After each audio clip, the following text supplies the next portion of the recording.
Let me ask you this question. Were you consulted by the White House before they deployed National Guard troops to cities in the United States? I am not going to discuss any internal conversations with the White House. You won't even say whether you talked to the White House about this? I am not going to discuss any internal conversations with the White House with you, Ranking Member. I noticed that. What's the secret? Why do you want to keep this secret? The American people don't know the rationale behind the deployment of National Guard troops in my state. The word is, and I think it's been confirmed by the White House, they are going to transfer Texas National Guard units to the state of Illinois. What's the rationale for that? Yeah, Chairman, as you shut down the government, you voted to shut down the government, and you're sitting here, our law enforcement officers aren't being paid. They're out there working to protect you. I wish you loved Chicago as much as you hate President Trump. And currently, the National Guard are on the way to Chicago. If you're not going to protect your citizens, President Trump will. I've been on this committee for more than 20 years. That's the kind of testimony you expect from this administration.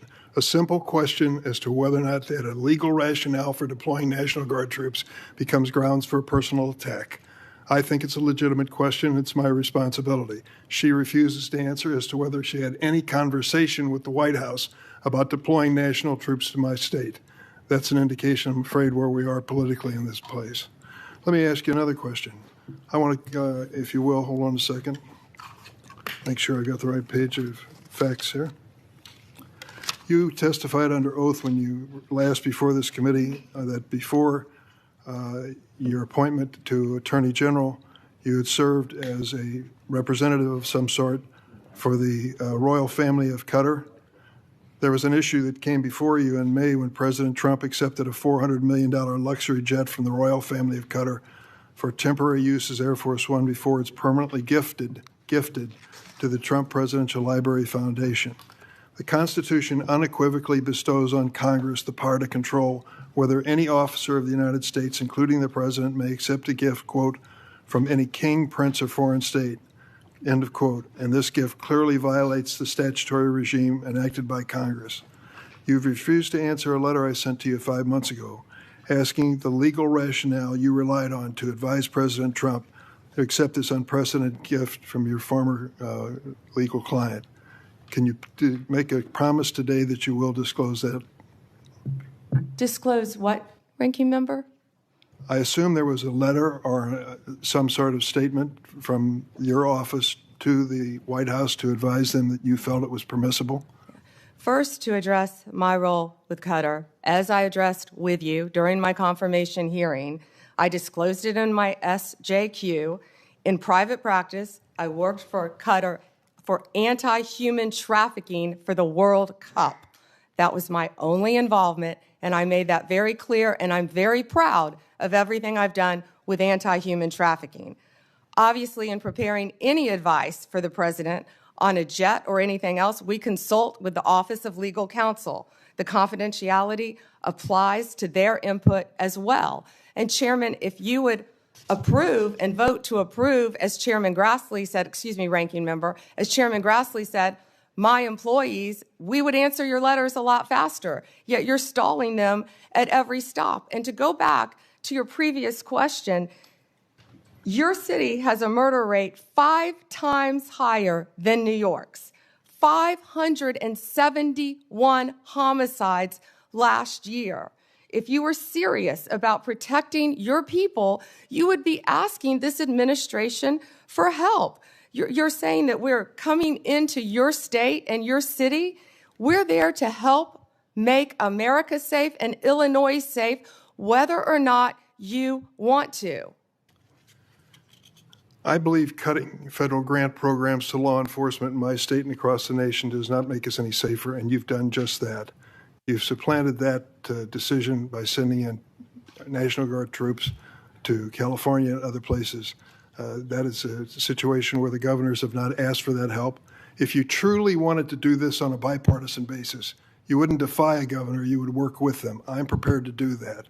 I'm prepared to work with this administration. But cutting these grants to law enforcement does not make us any stronger as a nation or give us the tools we need to reduce crime in Chicago. Now, I'd just like to ask you, when it came to this Qatar situation, Did you consult with the ethics office in the Department of Justice before making your decision on this gift of a jet? Chairman, I didn't gift a jet to anyone. My Office of Legal Counsel provides confidential advice to the President, to the White House, period. And you're conflating two issues. Cutting grants, I was very clear about what grants we've cut and what grants we haven't, only 7%.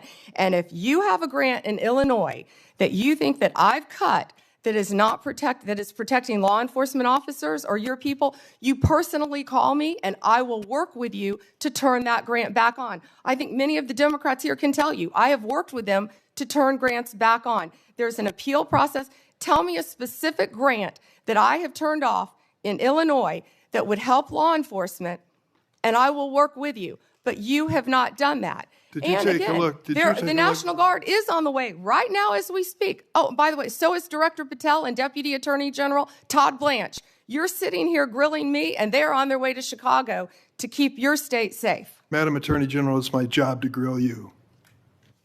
The investigation of your agency is part of my responsibility and this committee. You may not like the experience, but others have weathered the storm and answered questions in a respectful manner. Can you tell me the grants, yes. Ranking Member, please? Take a look at the President's budget on HIDA grants. What happens to it in his proposed budget? I'd be glad to meet with you on the It's grants. cut by 1/3 from $300 million to $196. That's one example of a grant that works, and your administration has suggested cutting it in the budget lies ahead. I want to ask you about items in a letter I sent you in July that you have not answered. In February, you made a public claim that the Epstein client list was, quote, sitting on my desk right now for review, end of quote. You then produced already public information and no client list at a major media event hosted at the White House. Attorney General Bondi, why did you publicly claim to have the Epstein client list waiting for your review and then produce nothing relevant to that claim?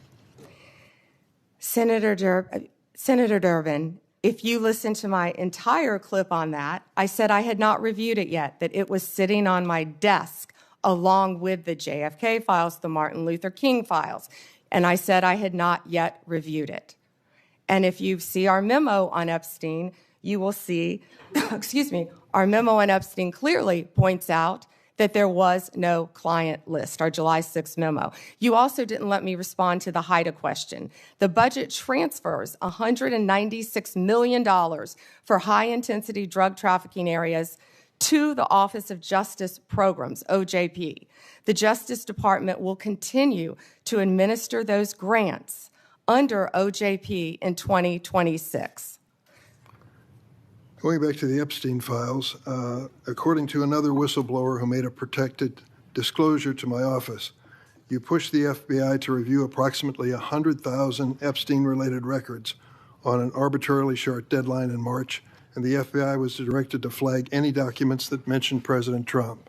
Nothing came of that review until July when DOJ and FBI released an unsigned memo stating, quote, there's no incriminating client list. Why was the July 7th memo unsigned?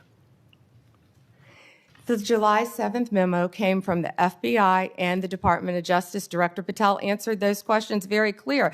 And, you know, Senator Durbin, I find it very interesting that you refused repeated Republican requests to release the Epstein flight logs in 2023 and 2024. You fought that. Did you take money from Reid Hoffman, campaign donations, who was a huge Epstein friend? Why did you fight for years? Why did you fight to not disclose the flight logs, Senator Durbin? I can tell you I did not refuse. One of the senators here wished to produce those logs, and I asked her to put it in writing, and she never did. Yeah, I think Senator Blackburn would quarrel with you on that. Well, I will quarrel with you as to Reid, somebody that you mentioned I never heard of. Reid Hoffman. So who gave the order to flag records related to President Trump? To flag records for President Trump? To flag any records which included his name.